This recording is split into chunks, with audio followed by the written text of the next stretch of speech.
એકતાનગર ખાતે આદિવાસી અધિકાર યાત્રામાં જતા છોટાઉદેપુર જિલ્લાના આદિવાસી નેતાઓને પોલીસ દ્વારા ડિટેન કરાયા।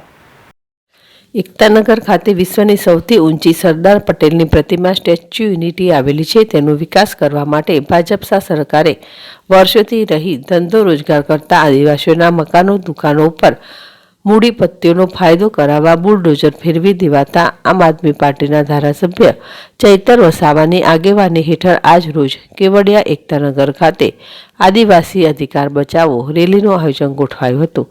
તેમાં છોટાઉદેપુર જિલ્લાના મધ્યપ્રદેશ સરહદને અડીને આવેલ બોરદલી ગામના વિનોભાઈ રાઠવા તેમના કાર્યકરો સાથે આદિવાસીઓને ન્યાય અપાવવા તેમજ તેમના અધિકારો પાછા અપાવવા આવેદન આપવા જવા માટે નીકળ્યા હતા। ત્યારે પોલીસ દ્વારા તેમના વાહનો રોકી રંગપુર પોલીસ મથકે લાવી તમામ કાર્યકરોને ડિટેન કરતા રોષે ભરાયેલા કાર્યકરોએ સરકાર વિરુદ્ધ સૂત્રોચ્ચાર કર્યા હતા। અલ્લાહ રખા પઠાણ, જેડેશ ટીવી, છોટાઉદેપુર।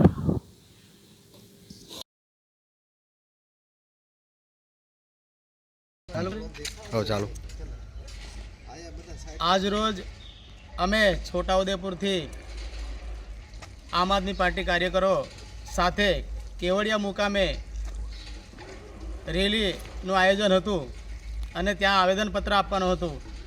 એના માટે અમે અહીંયાથી અમારા કાર્યકરો સાથે અમે નીકળ્યા હતા। એ દરમિયાન અમોને પોલીસ દ્વારા લેવાંટ ફાટકે ડિટેન કરી પોલીસ સ્ટેશન લાવવામાં આવે છે। અમે શાંતિપૂર્ણ આંદોલન કરીને જે લોકોને અન્યાય થયો એને ન્યાય અપાવવા માટે અમે આમ આદમી પાર્ટી કાર્યકરો સાથે કેવડિયા મુકામે સમર્થનમાં જઈ રહ્યા હતા। પણ આ ભાજપની સરકારમાં એમને પેટમાં તેલ રેડાયું છે કે આદિવાસી લોકોને હેરાન કરે છે અને ગભરાય પણ છે। આજે વિચાર કરો, આ કેવડિયા ખાતે અમારા આદિવાસી સમાજના લોકો, અમારી સંપ્રદાયના લોકો ત્યાં સ્ટેચ્યુ ઓફ યુનિટી ખાતે આજુબાજુ તેમની પોતાની માલિકી જમીનમાં પોતાના ઘરો ઝૂંપડા બનાવી અને જીવન ગુજારતા હતા અને પોતાની રોજીરોટી મેળવી રહ્યા હતા। દુકાન, નાની મોટી દુકાનો ચલાવીને તેમની દુકાનો તોડી બુલડોઝર ચલાવી અને સરકાર અન્યાય કર્યો છે।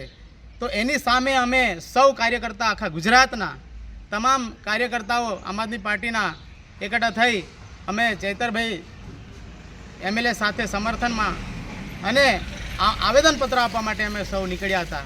તે દરમિયાન પોલીસને આગળ કરી સરકાર અમને રોકી અને ડિટેન કર્યા છે। તો અમે કહેવા માંગીએ છીએ, સરકાર અમારા આદિવાસીને એટલો બધો અન્યાય કરો છો, એટલો અત્યાચાર કરો છો। આદિવાસી તમારું શું બગાડ્યું છે? આખા ગુજરાતની અંદર તમે અમારા આદિવાસી નાના વર્ગના માણસોને હેરાન કરો છો। તમે અમારા આદિવાસીને લોકોને તમે ઝૂંપડા બનાવી આપો, મકાન આપી દો, એમની જમીન પાછી આપી દો। અમે શાંતિપૂર્ણ આંદોલન બંધ કરી દઈશું। જો તમે આ નહીં કરશો તો આવનાર સમયમાં અમે ગાંધી સિંધિયા માર્ગે ચાલશું, રસ્તા રોકો આંદોલન કરીશું અને અમે ગાંધીનગરમાં ધરણા કરીશું। આજ રોજ તમે ભલે રૂકવામાં આવ્યો, પણ આવનાર સમયમાં અમારી આખા ગામને ગામ આદિવાસી લોકો ખાલી થઈ અને રોડ પર આવીશું। એટલા માટે આપણે તમને ચીમકી આપીએ છીએ કે અમારા આદિવાસીનો અધિકાર પાછો આપી દો, એ જ અમારી માંગ છે।